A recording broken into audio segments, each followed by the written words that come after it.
네, 안녕하십니까. 이번 시간에는 생활과 윤리의 정의 파트에서 지난번까지 봤었던 분배 정의 말고 교정적 정의의 내용 한번 보도록 하겠습니다. 뭐 응보주의, 공리주의, 사용제도가 이제 주요 쟁점이 되겠는데요.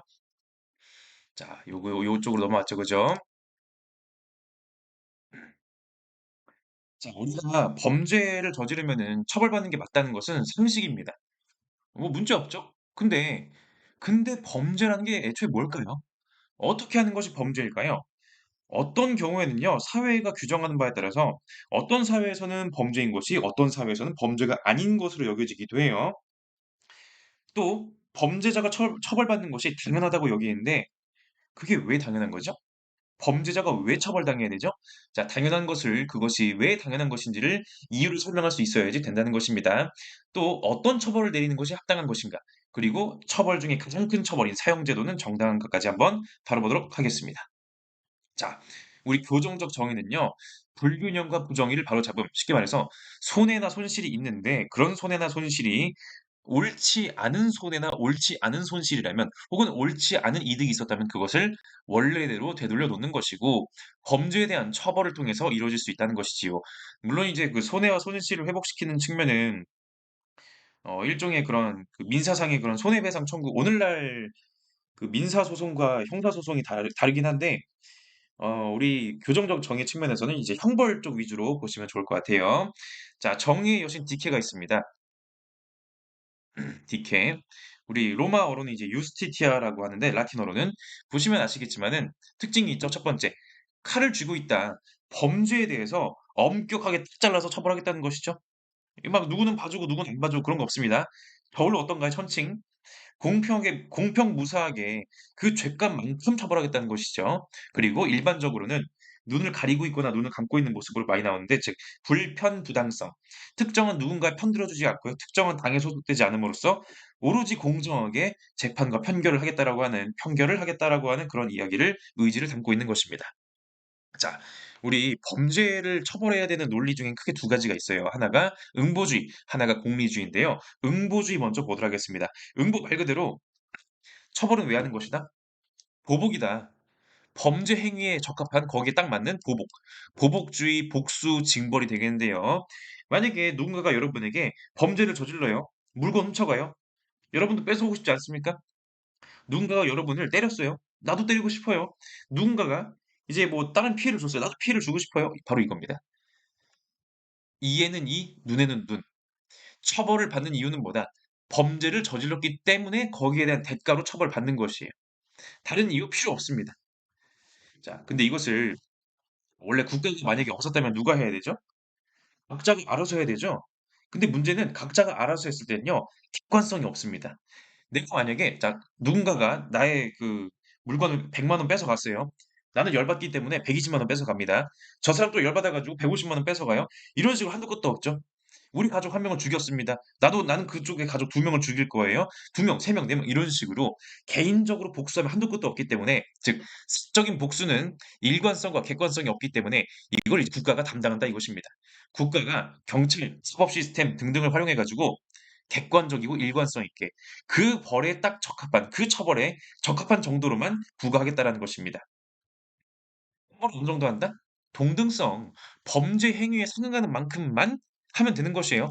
범죄 행위보다 더 해도 안 되고요. 덜 해도 안 됩니다. 개인적으로 했으면요. 뭐 불쌍한 마음이라든지 뭐 개인의 여러 가지 뭐 능력 뭐 여러 가지 뭐 다양한 처벌할 수 있겠지만은 아니다. 그러면 안 된다. 거기에 맞는 처벌만 해야 된다. 범죄가 심각하면 심각할수록 처벌이 심해지겠죠? 범죄가 가벼울수록 처벌은 가벼워지는 것이에요. 눈에는 눈, 이에는 이, 동해보복의 원칙이 되겠습니다. 옛날에 함무라비 법전에 그 눈에는 눈, 이에는 이란 말이 있었다고 하잖아요. 이것도 역시 뭐다? 눈을 다치게 한 사람을 눈만 다치게 하는 거예요. 이빨도 부러뜨리고, 다리도 부러뜨리고, 아킬레스건도 자르고 이런 식으로 하지 말고 딱 그만큼만 해라. 도덕적 형평성과 이것을 회복하고자 하는 마음을 이제 얘기하는 것이죠. 그리고 한편으로는 이런 응보주의가 단순한 복수의 마음이 아니라 범행에 대한 범죄자의 자기 책임을 강조하는 논리로 쓰이는데 이게 뭔 소리냐? 또 나왔습니다. 칸트 맞습니다. 인간은 자율적인 존재죠. 자, 인간은요. 칸트는 인간은 존엄하다 했어요. 인간은 가격이 아니라 존엄성으로서의 그런 가치를 가진다. 왜? 왜 존엄하죠? 자율적인 존재니까. 여기서 자율적이라는 게 무슨 말이냐면은 스스로 작자의 법칙 유를자 내가 지킬 도덕 법칙을 내가 만들어요. 자, 인간은요. 자연 법칙의 지배, 관성의 법칙, 뭐 물리적인 법칙의 지배를 받는 현상계의 존재이자 이건 동물들도 마찬가지죠. 하지만 동시에 예지계의 존재, 내 도덕 법칙을 내가 만들어서 내가 실천하고 내가 지키는 자율적이고 자유로운 존재이기 때문에 존엄하다는 것이에요. 인간은 자유로운 존재예요. 그 행위 누가 했다? 자기 자신이 했다. 당연히 그 행위에 뭐가 있다? 책임이 있다. 본인이 한 행위에 대해서는 책임지는 것이 당연한 거예요. 여러분, 고양이가 고양이가 위에 올라가 가지고 뭐냐 내 그걸 뭐라고 하죠? 화분을 깨뜨렸어요. 고양이를 법적으로 처벌하나요? 아니에요. 우리는 화분을 깨뜨린 것에 대해서 열받음의 감정을 표출할 수 있지만은 고양이더러 고양이야 너는 너의 책임으로 그런 죄를 저질렀기 때문에 징역 1년, 벌금 50만 원 불가능하죠. 왜? 동물들은 자율적인 존재가 아니기 때문에 책임이 없어요. 그냥 걔네들은 동물들은 오로지 현상계의 존재이기 때문에 그냥 자기 본능대로 한 거예요. 그래서 고양이 키우시는 분들은 이제 고양이가 올라가서 이제 떨어뜨릴 수 있다는 걸 항상 감안하고서 물건 배치를 해야 되는 거죠. 하지만 인간은 그렇지 않다. 늘 참을 수가 있어요. 범죄 행위를 했다는 것은 뭐다? 불가항력적으로? 운명? 아니요. 그가 자유롭게 한 거예요. 처벌받아 마땅한 행위를 의욕한 것입니다. 자, 처벌을 의욕한 것이 아니라 처벌받아 마땅한 행위를 의욕한 것이에요. 내가 벌금형 받고 싶다를 의욕한 것이 아니라 벌금형에 딱 맞는 그 행위를 의욕했다 이것입니다. 자, 그래서 지문을 보도록 할게요. 사법적 처벌은 결코 범죄자 자신이나 시민 사회를 위해서 어떤 다른 선을 촉진하기 위한 한낱 수단으로 가해질 수 없고 오히려 그 범죄를 저지르기 때문에 항상 오직 그 때문에 그에게 가해지지 않으면 안 되는 것이다. 왜냐하면 인간은 결코 타인의 의도를 위한 수단으로 취급될 수 없고 물권의 대상 중에서 섞일 수 없는 것이기 때문이다.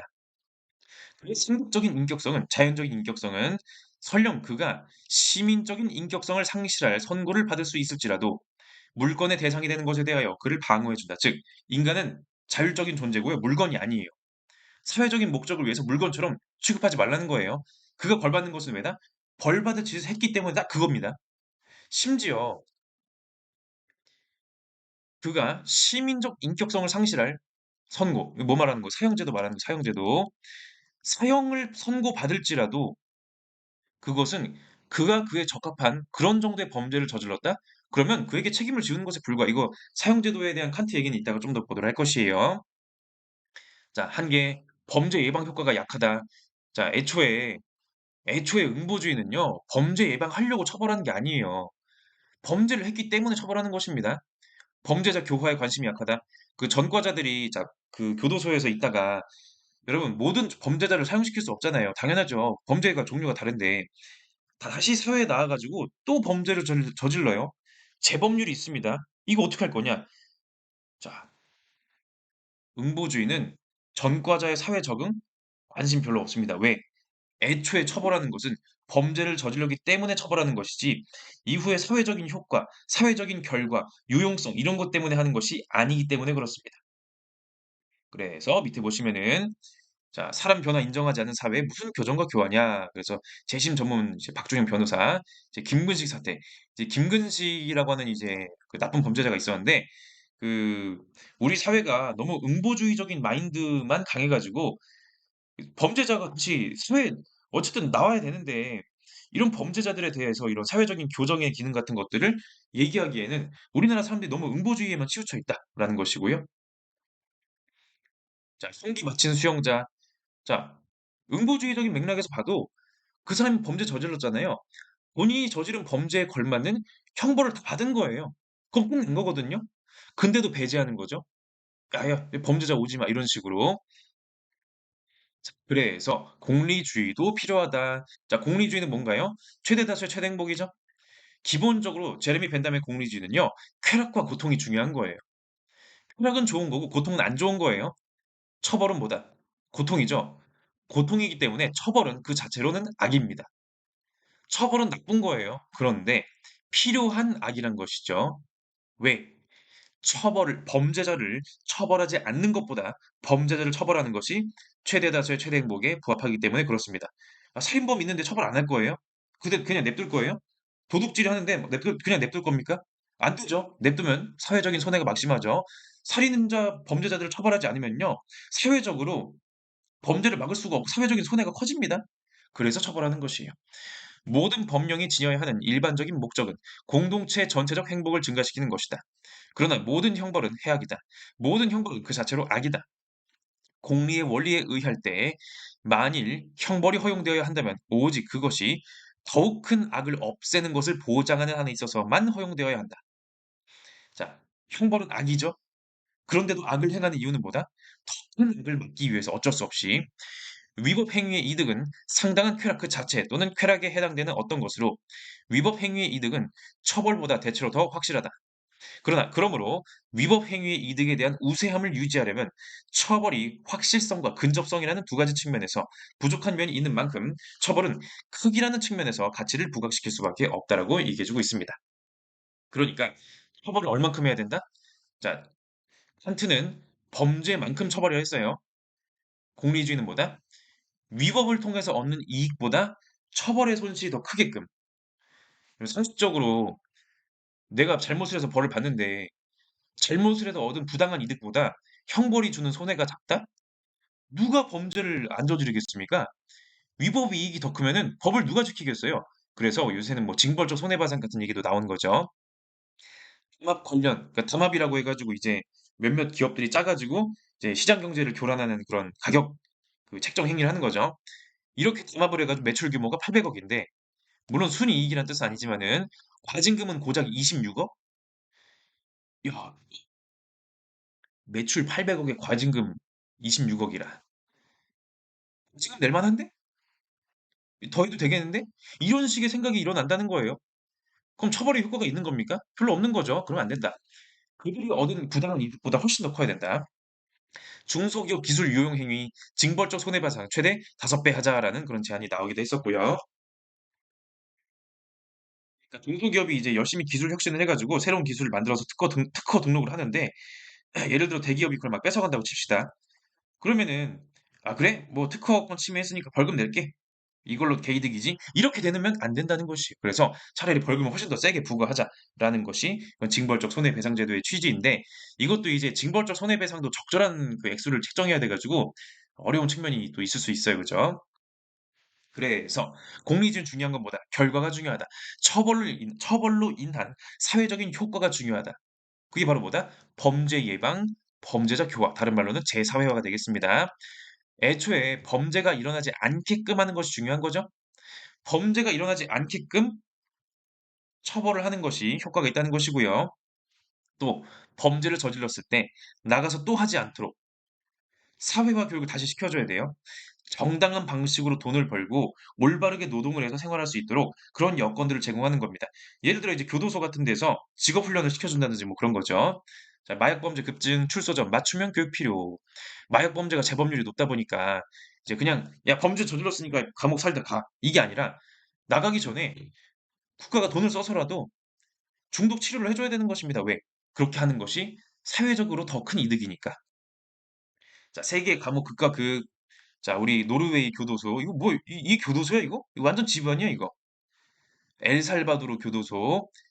야, 완전 극과 극이죠. 물론, 이렇게 극과 극의 차이가 나는 이유는 그 엘살바도르와 노르웨이란 나라의 경제력의 차이, 생활 수준의 차이 때문에 그런 게 일단 근본적인 원인이긴 한데, 범죄자를 단지 처벌하는 것에 목적을 두느냐, 아니면은 범죄자가 다시 사회에 나가서 살 수 있도록 해주는 것이 목적이냐에 따라서도 차이가 있다는 것이고요. 우리나라에서도 그 범죄자의 재사회화를 위한 교육 시스템이 있긴 한데, 그 당연히 그 모범수들, 교도소에서 이제 모범적으로 생활한 사람들 위주로 그런 시스템이 돌아가고 있다고 하는데, 자, 이런 이제 측면이 있다는 것이죠.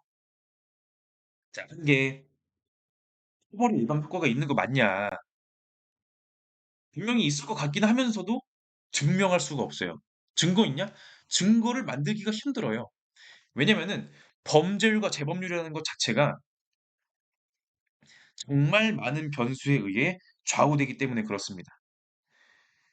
경제적인 여건들, 뭐 사회 시스템, 사회적인 문화 관습, 온갖 요소들에 의해 좌우되는데 정말 그 형벌을 했기 때문에 처벌 범죄율이 낮아지는 것일까? 몰라요. 또 하나 애초에 범죄로 규정되는 기준 자체가 검거 건수 자체가 천차만별입니다. 예를 들어 봅시다. 옛날에 비해서 그 성범죄의 신고, 자, 성희롱 신고 건수가 늘어났어요. 그러면요, 야, 성희롱 그 신고가 늘어났으니까 대한민국은 성범죄 국가가 되는 거구나. 우리 대한민국 큰일 났네. 이건가요? 몰라요. 옛날에는요, 성범죄라고 생각도 안 했던 것들을 지금은 성범죄로 인식할 수도 있는 거고요. 옛날에는 신고하지 않고, 에이, 똥발 밟았네. 이렇게 생각했던 것들이 이제는 적극적으로 신고하는 사회적인 세태의 변화 때문일 수도 있는 거예요. 모릅니다. 정확한 원인은 몰라요. 또한 범죄자를 사회적인 수단, 범죄 예방과 사회 안정, 최대 다수의 최대 행복이라는 수단으로 간주하기 때문에 이거 인간 존엄성 이거 무시하는 거 아니냐. 인간을 물건 취급하는 거다. 인간의 가치를 경시하는 거다라고 칸트와 같은 이제 사람들은 비판할 수가 있겠습니다. 그래서 응보주의와 공리주의를 양쪽 측면을 다 이제 검토해 봐야겠지요. 그래서 오늘날에는 공정한 처벌의 조건으로서 죄형 법정주의와 비례성의 원칙을 일반적으로 얘기하고 있다고 합니다. 물론 이 내용 자체가 우리 교과서나 수능 특강에 있기 때문에 뭐 우리가 볼만한 내용인데 사실상 상식이라서 시험 문제로 낼 만한 가치가 있는지는 한번 검토해 볼 필요가 있을 것 같아요. 자, 일단 죄형 법정주의, 그러니까 죄 그 형벌을 물을 때 법으로 하라는 것이에요. 왜냐면은 법에 따른 기준이 없으면은 처벌이 중구난방이고 믿을 수가 없기 때문에 그렇습니다. 처벌의 근거가 된 법이 있어야만 처벌할 수가 있어요. 해당되는 행동이 부정의한 행동이지만 처벌 규정이 없다? 처벌할 수가 없습니다. 또한 그 법이 공정해야 합니다. 또한 피해자가 해당 범죄를 저질렀다는 유죄 조건이 충족돼야 된다. 그러면은 그 일선에서 집행하는 기관에서는 이제 그런 뭐 경찰이나 법원 같은 데에서는 그런 법을 이제 엄정하게 적용하는 것이 아주 중요한 임무가 될 것이고 더 중요한 건 사실 입법기관이에요. 법적인 공백 때문에 형벌로서 처벌할 수가 없다. 부정의한 일이 명백하게 벌어졌음에도 문제가 있는 거죠. 그죠? 자, 그다음 비례성의 원칙, 과잉 금지의 원칙이다. 범죄와 형벌 사이에 적정한 균형이 필요하다. 그러니까 범죄의 책임을 넘어선 형벌은 안 된다. 그러니까 범죄를 저질렀으면은 그 범죄에 걸맞는 처벌을 해야지 너무 많으면 안 된다. 사실 너무 적어도 안 되는 거죠. 처벌의 목적과 수단이 적합해야 되고요. 처벌로 인해서 기본권을 제한하거나 침해하는 일들을 최소화해야 된다라고 할 수가 있겠습니다. 자, 그래서 이러한 처벌 중에서 가장 강력한 처벌 바로 뭐다? 사형 제도에 대한 논란 한번 다뤄보도록 하겠습니다. 자, 캐피탈 퍼니시먼트라고 해가지고 그 범죄자의 생명을 인위적으로 박탈하는 형벌이다. 법정 최고형, 범죄에 대한 처벌 중에 가장 강력한 처벌. 그 사형 제도도 굉장히 다양한 방식이거든요. 오늘날에는 그 남들에게 안 보이는 장소에서 교수형, 목을 매단다든지 아니면 전기 의자, 이제 전기로 이제 감전시켜서 죽인다든지 아니면은 약물을 주입한다든지 아니면 이제 그 전시에는 총살형도 있죠. 그죠? 여러 가지 방식의 사형이 있었는데 그 푸코의 감시와 처벌이라는 책에 보시면요. 야, 참, 이 별별 기상천외한 거 다 있습니다. 이 책의 앞에는 애초에 뭐가 나오냐면은 사람 팔다리가 다 합치면 4개잖아요. 4개에다가 이제 동물, 말이나 소 같은 걸 연결하는 거죠. 해서 서로 다른 방향으로 가요. 이제 거열형이라고 하는데 사람의 몸이 쉽게 그렇게 잘리지 않으니까 미리 좀 칼집을 내놓습니다. 그렇게 해서 이제 사람 죽게 하는 그런 식의 형벌이 있고요. 옛날에 이런 형벌들을 대놓고 했었어요. 아, 일부러 사람들 많은 데다 모아놓고서 야, 이거 봐라 식으로 해가지고 찢어 죽인다든지 아니면 이제 회 떠가지고 죽인다든지 아니면 뭐 하여간 별게 다 있습니다.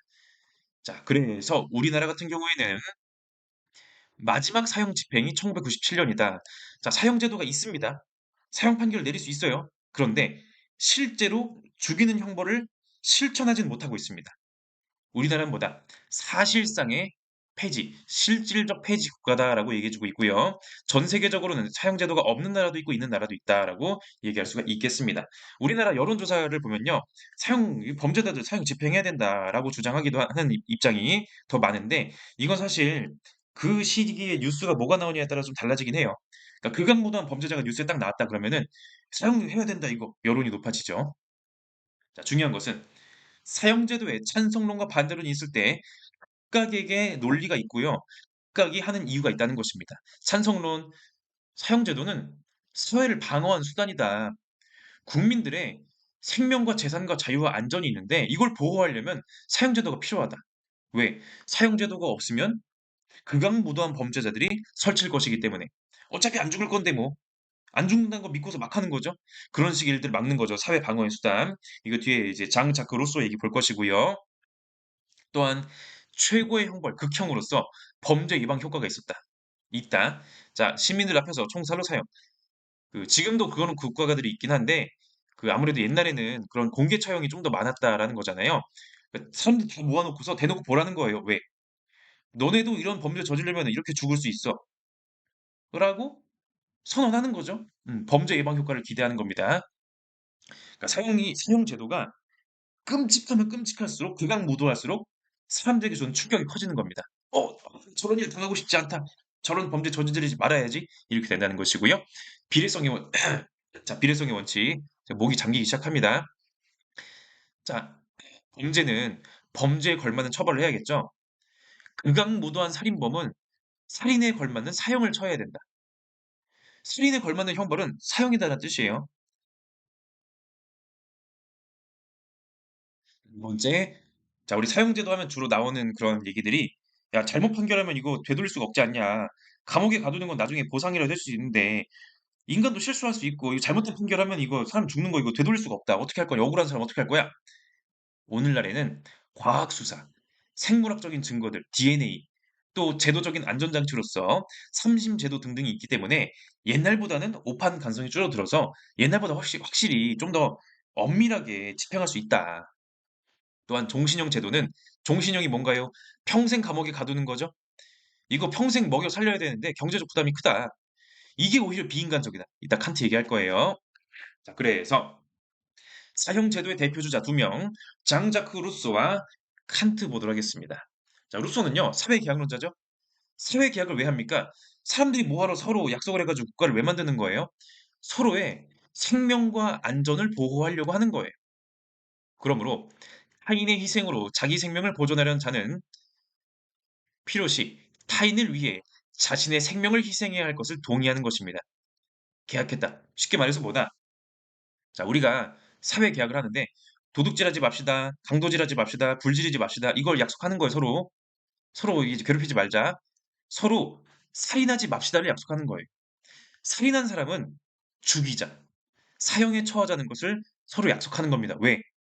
그렇게 약속함으로써 나도 너를 안 죽이고 너도 나를 안 죽이자라는 그런 약속인 것입니다. 사회계약은 계약자의 생명 보존을 목적으로 한다.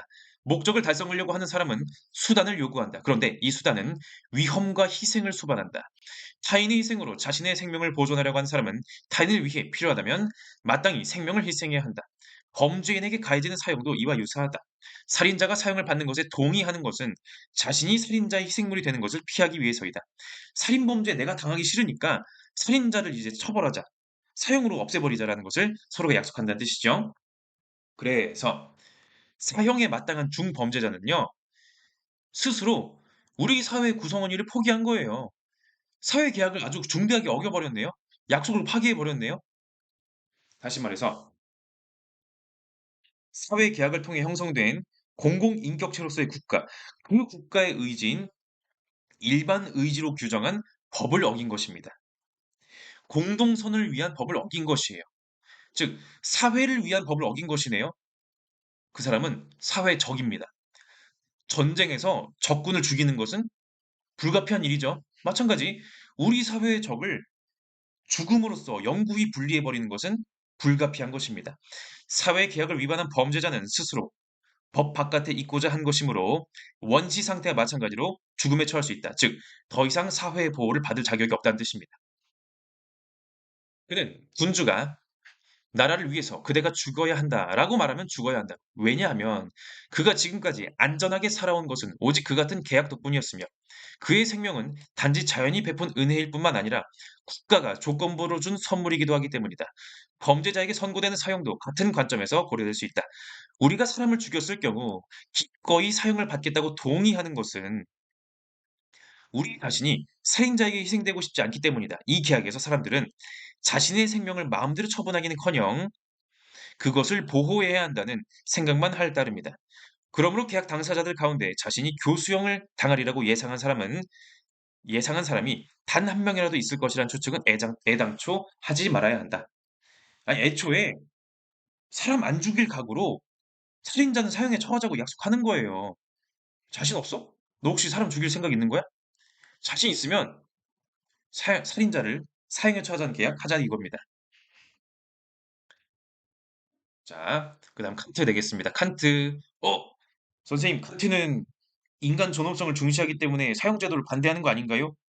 그럴 수 있긴 한데, 칸트는 기본적으로 응보주의 원리에 따르기 때문에 형벌에 있어서는 사용을 하는 것이 오히려 정의롭다고 봐요. 오히려 사용을 하는 것이 인간 존엄을 지켜주는 거예요. 이거 무슨 소리야, 이거? 논리를 한번 보도록 해야겠네요. 그죠? 사형은 뭐다? 동등성의 원리에 따른 것이다. 응보주의. 그러니까 사형급에 해당하는 범죄를 저질렀다? 사형당하는 게 맞다 이거예요. 심지어 시민사회가 모든 구성원의 동의로서 해체될 때조차도 감옥에 있는 마지막 살인자는 반드시 처형돼야 된다. 자, 이제 우리 국가를 해체합시다. 우리 다들 뿔뿔이 흩어집시다. 안녕. 감옥에 있는 마지막 살인자를 처형하고 가야 돼요. 왜? 그게 의무니까. 그게 당연한 거고 마땅한 것이니까.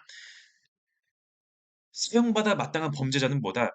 시민적 인격성을 상실한 것이에요.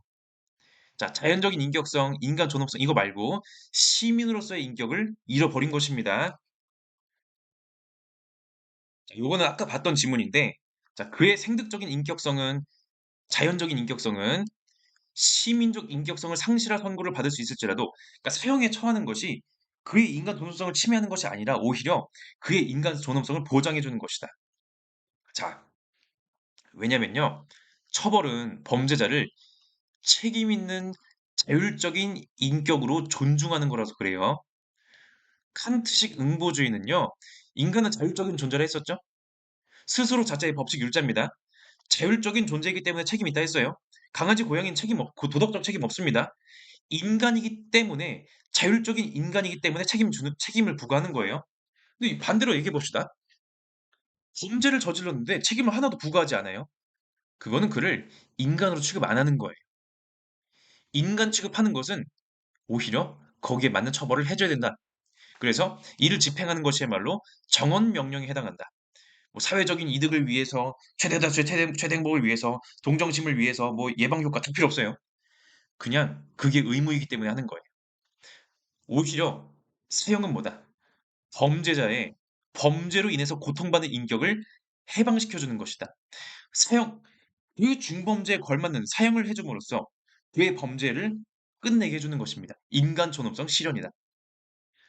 공적인 정의가 원칙과 표준으로 삼는 것은 어떤 종류의 형벌이고 어느 정도의 형벌인가? 그것은 다름이 아니라 다른 한쪽보다 한쪽으로 더 기울지 않은 동등성의 원칙이다. 그가 살인했다면 그는 죽어야만 한다. 이 경우에 정의 충족을 위한 대체물은 없다. 예를 들어서 뭐 이제 뭐 다른 뭐 형벌로 대신한다든지 뭐 사회적인 이득을 위해서 뭐 이거 대신해라 필요 없어요. 그냥 그 범죄를 저질렀으면 거기에 맞는 처벌하면 돼요. 그게 중범죄다. 사형에 어울린다. 사형하는 거예요. 제 아무리 고통 가득한 생이라 해도 생과 사 사이에 동등성은 없다. 그러므로 범인에게 법적으로 집행된 사형 이외에 범죄와 보복의 동등성은 없다. 사형은 고통받는 인격 안의 인간성을 끔찍하게 만들 수도 있을 모든 가혹 행위에서 범죄자를 벗어나게 해주는 것이기도 하다. 라고 얘기해주고 있습니다. 자, 그러나 사형제도엔 반대로도 만만치가 않아요. 첫 번째, 어쨌든 사람을 죽이는 형벌인데 인간의 존엄성과 생명권 침해하는 거 아니냐. 비인도적이다라고 주장할 수가 있겠죠. 또한 교화를 포기하는 것이다. 자, 인간은 분명히 변화 가능성이 있는 존재인데 그 변화를 위한 노력을 하지도 않고 그냥 죽여버리는 것이 맞냐라는 것이죠. 자, 그다음 범죄 예방 효과가 미미하다. 정말 사형제도를 시행하면 범죄 예방 효과가 있을까요? 정말 사형제도가 있는 곳에서 범죄율이 떨어질까요? 몰라요. 증거 없어요.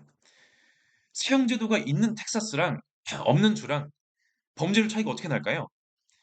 과연 텍사스에서 했기 때문에 범죄율이 낮아진 걸까요? 아니면 사형제도가 효과가 없는 걸까요? 아니면 사형제도 때문에 오히려 범죄를 더 강하게 처벌함으로써 교화를 못함으로써 범죄가 더 심해지는 걸까? 몰라요. 이 많은 사회적인 변수 통제할 수가 없습니다. 자, 네 번째, 악용의 우려, 정적 제거 수단. 이거 역사적으로 엄청나게 많이 있었죠. 엄청 많았습니다. 고대, 중세, 근대, 현대에도 정치적인 적을 제거하려고 혹은 정치적인 목적을 위해서 사람을 사형에 처하게 한 일들이 엄청 많이 있었어요. 우리나라 같은 경우에도 그 인혁당 사건이라고 해가지고 뭐 그것만 있었던 게 아니고 여러 개 있었죠. 인민혁명당 그 야 쟤 빨갱이야 해가지고 군사정권 시절에 사형 판결 내려버렸어요. 사형 판결 내리고 바로 가서 몇 시간인지 며칠인지 이제 얼마 안 가서 바로 집행해 버립니다. 죽었어요.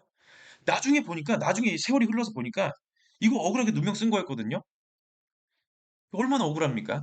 정치적인 목적에 의해서 죽어버렸네요. 자, 그다음에 오판 가능성. 자, 나쁜 의도를 가지고 한 게 아니라 할지라도 사람은 실수로 잘못된 판단할 수 있어요. 증거는 한정적이고요. 재판은 해야 돼요.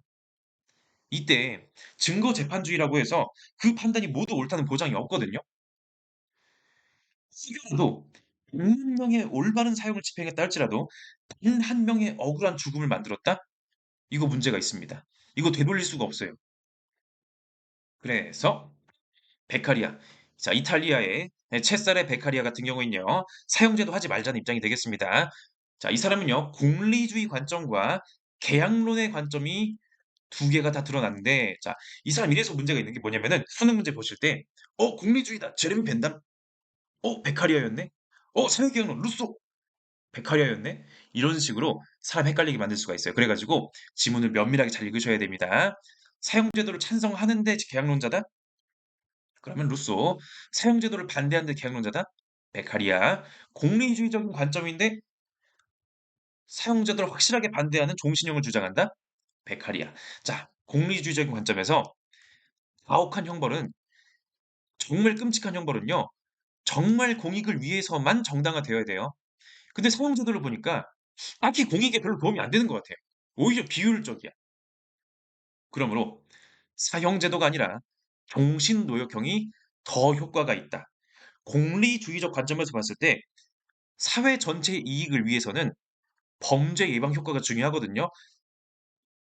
사형은요, 강도가 세요. 근데 단발성이에요. 지속성이 없어요. 한 방 딱 하면 끝이에요.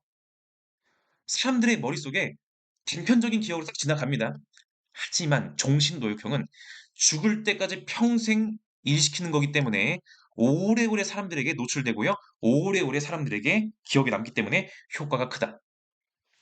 형벌이 정당화되려면 그 형벌은 타인들의 범죄를 억제하기에 충분한 정도의 강도만을 가져야 한다. 아무리 범죄 이득이 크다 해도 그 자신의 자유를 완전히 그리고 영구적으로 상실하기를 택할 자는 없다. 사형을 대체한 종신노역형만으로도 가장 완강한 자의 마음을 억제하기에 충분한 정도의 엄격성을 지니고 있다. 종신노역형은 사형 이상의 확실한 효과를 가져온다. 사람들에게 본보기를 보여줄 때도 한 번 하고 끝난 사형보다는 오래오래 보여주는 종신노역형이 오래오래 효과가 있다. 사형제도는 어떠한 권리에도 근거할 수 없으며 또한 여기서 제시하였듯이 그러한 국가의 권리는 존재할 수도 없는 것이다. 수년간 혹은 자기 인생의 전부를 노예 생활이나 비참함 속에서 보내야 하는 형벌을 받은 사람은 막연하고 참담한 미래 속에서 인생을 보내야 하므로 효과 있는 보복이 될 수 있지만 보복이니까 보복주의 카트 오해하시면 안 돼요. 순간의 시간, 사형은 오히려 범죄자가 사형 전까지 주어진 두려움의 시간을 마음대로 향유해 버릴 수 있다. 사형은 한순간의 강렬한 인상만을 줄 뿐이다. 반면에 종신노역형은 더 큰 공포를 안겨준다. 구교구는 수형자가 당하는 고통의 합산을 고려하므로 인간 정신에 미치는 효과가 사형에 비해 크다. 처벌이 지속적 효과를 가질 때 범죄를 더 잘 예방할 수 있다. 한 방의 사형보다는 오래오래 지속되는 그 종신노역형의 고통의 합이 훨씬 더 크다. 공리주의적인 계산이 되겠습니다. 그리고 사회계약적 관점에서도요. 애초에 사회계약을 왜 하나요? 국가를 왜 만드나요? 생명을 보존하려고 만드는 거 생명은 양도 불가능하거든요. 내 생명을 어떻게 줍니까? 그런데 생명은 뭔가요? 생명 보존을 위해 만든 국가가 생명을 없애버리는 거네요. 생명 보존을 위해서 살인하지 말라는 법을 만들었잖아요. 근데 살인하는 법, 사형이 있다? 이거 모순이네요. 국가가 사용하지 말라고 해 놓고 국가가 사용을 자 국가가 살인하지 말라고 해 놓고 국가가 살인을 저지르네요. 지문 봅시다. 형벌의 남용은 결코 인간을 개선하지 못했다. 제대로 조직된 국가에서 사형은 정말로 유용하고 정당한가? 인간이 무슨 권리로 그의 이웃을 죽일 수 있단 말인가? 사형은 주권과 법의 원천이 되는 권능으로부터 나온 것은 확실히 아니다. 법은 각 개인의 자유 중에서 최소한의 몫을 모은 것 이외에 어떤 것도 아니다. 법은 개개인의 의사를 대변하는 일반 의사를 대표한다. 일반 의사, 일반 의지, 루소. 아니에요. 그런데 자신의 생명을 빼앗을 권능을 타인에게 기꺼이 양도할 사람이 이 세상에 누가 있겠는가? 그러니까 이제 루소 같은 경우에는요. 사회 계약의 그 계약서 내용 중에 살인한 자를 죽입시다 이게 있어요. 베카리한테는 살인한 자를 죽입시다가 없고 살인한 자를 종신노역형에 빠뜨립시다가 있는 것입니다. 둘이 말하는 계약서의 내용이 다른 거죠.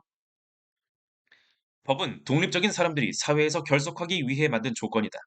전쟁이 끝없이 이어지고 언제 끝날지 모르는 상황에서 자유는 가치가 없어졌다. 이런 상황에 염증을 느낀 사람들은 자유를 더욱 평화롭고 안전하게 지키고 누리기 위해 일부를 희생하기로 했다.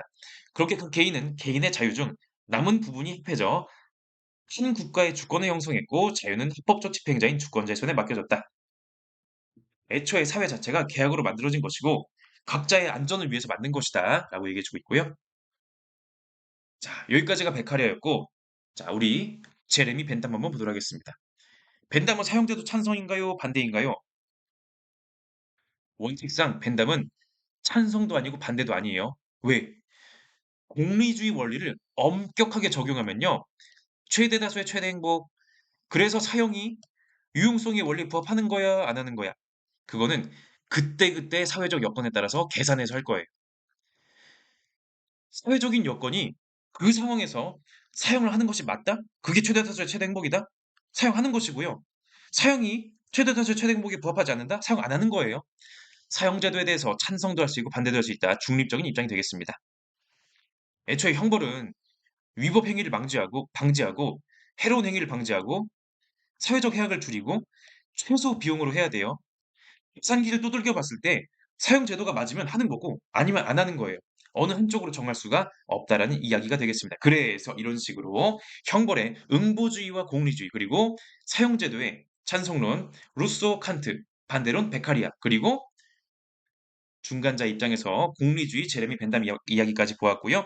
이런 내용들 헷갈리지 않게 잘 비교하시면 유용하게 도움이 많이 되겠다라는 것입니다. 마무리하도록 합시다.